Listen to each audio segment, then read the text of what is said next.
Je veux remercier Marine pour son amitié, pour sa confiance, pour sa fidélité. Je vais lui redire mon total soutien, ma totale amitié. Lui redire que je me suis engagé pour elle, en politique, pour la voir élue présidente de la République. Et j'espère bien la voir élue présidente de la République dans quelques mois. Si je ne peux pas être candidate, je l'ai dit très simplement et très facilement et sans aucun agacement, évidemment que Jordan Bardella sera candidat à la présidentielle. Interrogé il y a quelques heures, vous avez dit, au micro d'Alissane Tassin, mais pas que, et d'autres journalistes, je ne suis pas sûr que Jordan connaisse très bien les problématiques en Nouvelle-Calédonie. On se partage nos talents, dirons-nous. Vous voulez créer un coin entre Jordan et moi? Vous n'y arriverez pas. Voilà. On me dit pourquoi est-ce que Jordan n'est pas avec vous? C'est parce que moi je suis un très bon connaisseur de la Nouvelle-Calédonie. Il est évidemment un très bon connaisseur d'autres sujets. On se partage le travail. C'est d'ailleurs ça qu'on offre aux Français. C'est un partage du travail, chacun dans ses compétences. Et je trouve que c'est très bien. Mais j'ai aucun problème avec ça. J'ai été la première à le dire. J'ai été la première à dire, regardez comme nous sommes heureux, regardez comme nous sommes chanceux, regardez comme nos électeurs sont chanceux. Ils ont 2 potentiels candidats, alors que dans l'ensemble des autres partis, il y en a soit 2000, soit 0. Voilà. C'est donc, si je ne peux pas être candidate, je l'ai dit très simplement et très facilement et sans aucun agacement, évidemment que Jordan Bardella sera candidat à la présidentielle. Mais permettez-moi d'espérer qu'avec le combat que je mène, je puisse être candidate, car je serai candidate à la présidentielle. Voilà, j'en suis convaincue. L'avenir me donnera peut-être tort, mais laissez-moi penser qu'il me donnera raison. Qui consiste à dire, vous arrivez en France, vous avez droit à la protection sociale, vous avez droit au logement, vous avez droit aux soins. La France n'est pas un guichet social. Nous sommes dans une situation économique qui est difficile, et c'est vrai, si demain nous arrivons à la tête du pays, en réservant les aides sociales aux familles françaises, on va gagner 20 milliards d'euros par an. Et croyez-moi, dans un pays où il y a des millions de gens qui n'arrivent plus à se chauffer, où on a un retraité sur 3 qui n'arrive plus à se soigner parce que le reste à charge est trop important, eh bien, je pense que ça va être un gain d'argent très important et considérable pour le rendre aux gens qui en ont le plus besoin. Évidemment qu'il y a de la souffrance partout. Évidemment que, de par nos frontières, il y a des difficultés.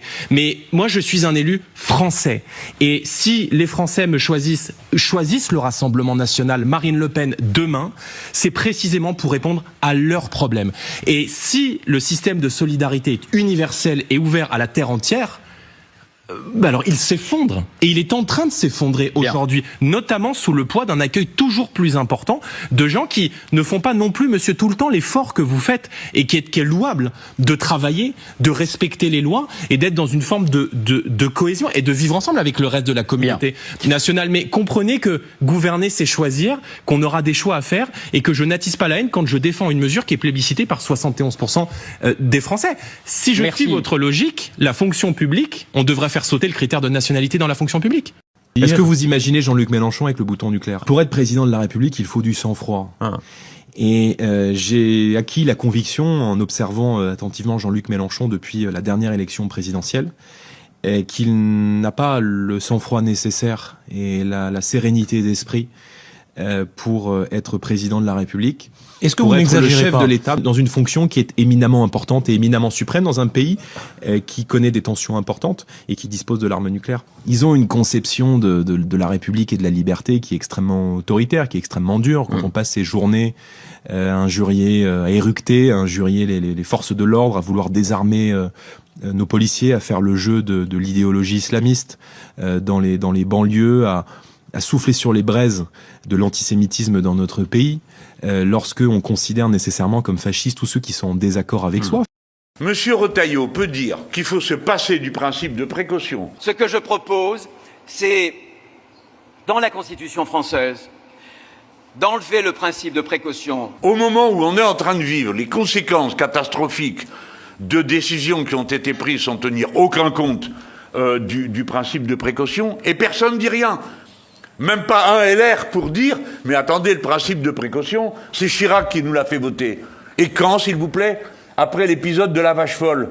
Alors vous êtes maintenant partisan de la vache folle, vous vous en fichez de savoir si les animaux, comme herbivores, ont le droit de manger de la viande, ce qui fut le cas de l'affaire de la vache folle, et autres folies qui montrent que le capital est prêt à tout pour faire des baisses de coûts. Alors, non, personne n'en parle. Alors il faut que ce soit moi qui fasse un tweet avec les camarades de LFI pour dire, écoutez, ça suffit, réfléchissez un peu à ce que vous dites. Qu'est-ce qui, en plus du fait que toute mort est inutile dans une guerre, qu'est-ce qui justifie que plus de 150 enfants aient été tués dans leur école? Est-ce qu'on mesure la misère que cela représente d'amener son enfant à l'école et d'aller ensuite, en apprenant que l'école a été bombardée, tâcher de fouiller dans les gravats pour y retrouver les siens, et que pour la deuxième fois, vous êtes frappé parce que quelqu'un a décidé qu'il frapperait 2 fois à une demi-heure d'intervalle pour être sûr de tuer le maximum de gens? Voilà ce qu'est la guerre. Ce n'est pas un jeu vidéo. Ce n'est pas un conflit entre les puissances, c'est des milliers de pauvres gens à qui on n'a rien demandé, et surtout pas si vous voulez être en guerre, qui meurent, comme s'ils n'étaient rien, comme s'ils ne comptaient pas. C'est le même regard qui provoque ces guerres absurdes, ces guerres dégoûtantes, ces guerres impérialistes, et c'est le même regard qui regarde l'autre en disant, celui-là, il n'est pas de la bonne religion, il n'est pas de la bonne couleur de peau, oh, c'est une femme. C'est l'œil du suprémaciste qui méprise les autres. Et si la France se met à dire qu'elle organise de son côté le rassemblement de tous ceux qui ne veulent pas être alignés, ça y est, tout le monde a bien compris ce que ça veut dire être aligné. Pendant des mois, on a expliqué le non-alignement est la seule stratégie possible pour la France. Ah, monsieur Mélenchon, que voulez-vous dire? Nous sommes les alliés des Américains depuis toujours, blabli blabla. L'alignement, ça veut dire que quand ils font la guerre, vous y allez avec eux. Parce que vous êtes dans un accord qui s'appelle l'OTAN. Et il faut sortir de l'OTAN, parce qu'être dans l'OTAN, c'est être embarqué dans des guerres qui ne nous concernent pas. Eh bien moi, je dis en notre nom à tous, nous n'avons rien à voir avec cette guerre, nous ne voulons pas y participer, nous ne sommes pas les alliés, ni d'Israël. Cette vidéo vous est proposée par Libre Espérance, une initiative dédiée à la réflexion, à la culture et à la publication d'ouvrages destinés à mieux comprendre le monde.